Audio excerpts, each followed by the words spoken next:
देखिए, आप सिर्फ अग्निपथ की बात मत करें। बात यह है, भारत सरकार को 8 साल बने हुए लगभग हो गए। 8 साल से पहले जब ये इलेक्शन में आई थी ये पार्टी, चाहे वो हरियाणा की बात थी, चाहे वो भारतवर्ष की बात, इन्होंने उस वक्त ये कहा था हिंदुस्तान की जनता से, हरियाणा की जनता से, अगर आप लोगों ने हमें मैंडेट दिया तो हम 2 करोड़ नौकरी जो है वो भारत के अंदर लगाएंगे। और इसी तरह खट्टर साहब ने कहा था। तो सबसे पहले तो मैं आप सबके माध्यम से ये पूछना चाहता हूँ कि आदरणीय मोदी जी और खट्टर साहब ये बताएं, इन्होंने नौकरी कितनी दी है? जैसा कि अभी आफ्ताब भाई ने बताया साहब आपके सामने, हरियाणा प्रदेश एक सिर्फ मात्र हरियाणा प्रदेश ऐसा है पूरे देश के अंदर, वैसे तो बेरोजगारी तो सारे राज्यों में ही है, लेकिन हरियाणा में सबसे ज़्यादा अगर कोई प्रदेश बेरोजगारी के लिए जाना जाता है तो वो हरियाणा प्रदेश है। आज खट्टर साहब कहते हैं कि भाई अग्निपथ के जो वीरों को जब ये रिटायर होके आएंगे मैं इनको नौकरी देने का काम करूंगा। इससे पहले हरियाणा प्रदेश के जो युवा हैं, जब भी भारत पर आँच आई, जब भी चाहे वो किसी भी विदेशी देश से इनकी लड़ाई हुई, उसमें हरियाणा के वीरों का, हरियाणा के जवानों का कुर्बानी के एतबार से नंबर 1 पे रहा। कोई लड़ाई ऐसी नहीं रही जिसमें हरियाणा के जवान 1 नंबर पे नहीं रहे शहीद होने में। तो जरा खट्टर साहब ये तो बताए, उन वीरों के लिए आज तक जो रिटायर हो गए थे आपने कितनी नौकरी दे दी? जो आप कहते हो अग्निवीर रिटायर होकर आएंगे, हम इनको नौकरी देंगे, और पहले मियाँ जी इनको तो दे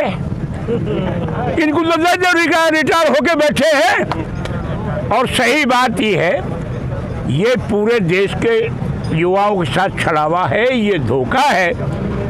और बताओ, हिंद बहन जी बैठी है, मुझे ऐसा नहीं कहना चाहिए, अगर ये स्कीम अगर इन्होंने वापस नहीं ली, इस देश के जवानों के रिश्ता होने बंद हो जाएंगे।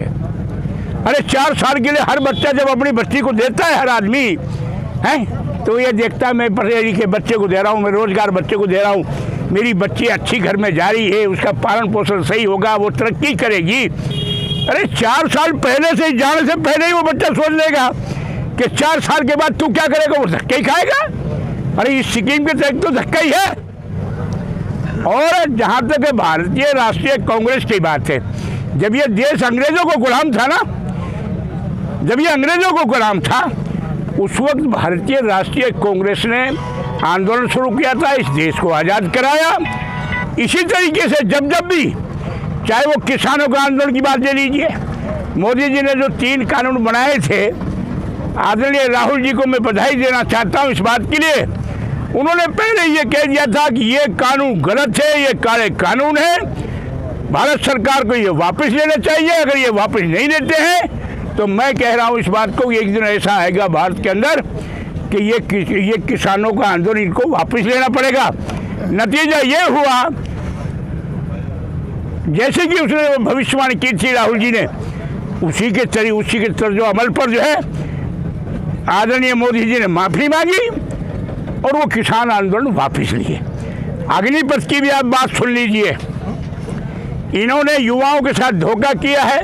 सैकड़ों युवाओं ने अपनी जान, जो बेचारे 10 साल से, 15 साल से, 20 साल से सड़कों पे सुबह शाम तैयारी कर रहे थे कि भर्ती आएगी और हम उसमें भर्ती होंगे और हम देश की सेवा करेंगे, आज इन्होंने बजाय भर्ती होने के नाम पर जो है उनको मारने का काम किया है। ये तो आपसे छुपी हुई बात नहीं है, तो बाकायदा कौन सी टीवियों पर आई रही है, यूट्यूब पे भी आपने देखा होगा, और आप लोगों का अपना भी चैनल है। इसलिए इनको ये वापस लेना चाहिए, इससे बेरोजगारी बढ़ेगी ना कि बेरोजगारी कम होगी। लिहाजा मैं आप लोगों के माध्यम से भारत सरकार से भी कहना चाहता हूँ, आदरणीय खट्टर साहब से कहना चाहता हूँ, सही बात तो ये है, ये तो सिर्फ लोगों को बेवकूफ़ बना रहे हैं। जिन लोगों ने उस वक्त देश की सेवा की थी, देश को आज़ाद किया था, आज उनके घरों पर ये बुलडोजर चला रहे हैं। यही देश की तरक्की का वो है क्या निशानी? मैं योगी जी से भी पूछना चाहता हूँ, मोदी जी से पूछना चाहता हूँ, खट्टर साहब से पूछना चाहता हूँ कि आखिर ये नेता बता श्वेत पत्र जारी करें कि इन्होंने हरियाणा प्रदेश के अंदर भारत सरकार के अंदर कितनी नौकरी देने का काम किया है। बहरहाल ये जो सत्याग्रह जो है हमारी भारतीय राष्ट्रीय कांग्रेस के निर्देश पर हम लोग यहाँ बैठे हैं, चाहे चौधरी आफ्ताब जी हों, मैं हूँ, चाहे महिला कांग्रेस की बहन बेटी रजिया है, या और हमारे कांग्रेस के रीढ़ की हड्डी के सारे कार्यकर्ता यहाँ बैठे हुए, जब तक ये अग्निपथ को वापस नहीं लेंगे तब तक हम ये संघर्ष जारी रखेंगे। और आप लोगों से भी अनुरोध करेंगे, आप लोगों को सही मायने में इसको उजागर करना चाहिए। ये तो बिल्कुल खुल्लम खुल्ला धोखा है।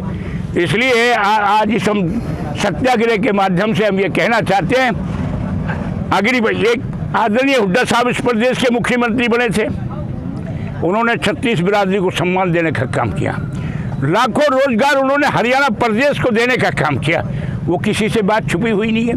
तो खट्टर साहब को भी श्वेत पत्र जारी करना चाहिए कि मैंने कितनी नौकरियां दी हैं। और ये रेगुलर जो नौकरी हुआ करती थी उसको सिर्फ ये कॉन्ट्रैक्ट बेस पे लाने का इनका एक तरीका है। और इन्होंने प्राइवेट कंपनियों के सामने ये हाथों से बिके हुए हैं। ये जो भी काम करते हैं, हम दो और हमारे दो, मोदी जी, अमित शाह, अडवाणी जी और अडानी और कौन सा दूसरा अंबानी, ये तो चारों का राज है देश में भैया रे। ये तो संविधान को खत्म करना चाहते हैं। इसलिए कांग्रेस पार्टी वो है, जब भी देश में आँच आई कांग्रेस पार्टी ने संघर्ष किया और उसमें कांग्रेस पार्टी की जीत हुई, भारत की जीत हुई, देश की जीत हुई। और इंशाल्लाह हम आपको विश्वास दिलाते हैं ये कानून भी इन्हें वापस लेना पड़ेगा। जय हिंद।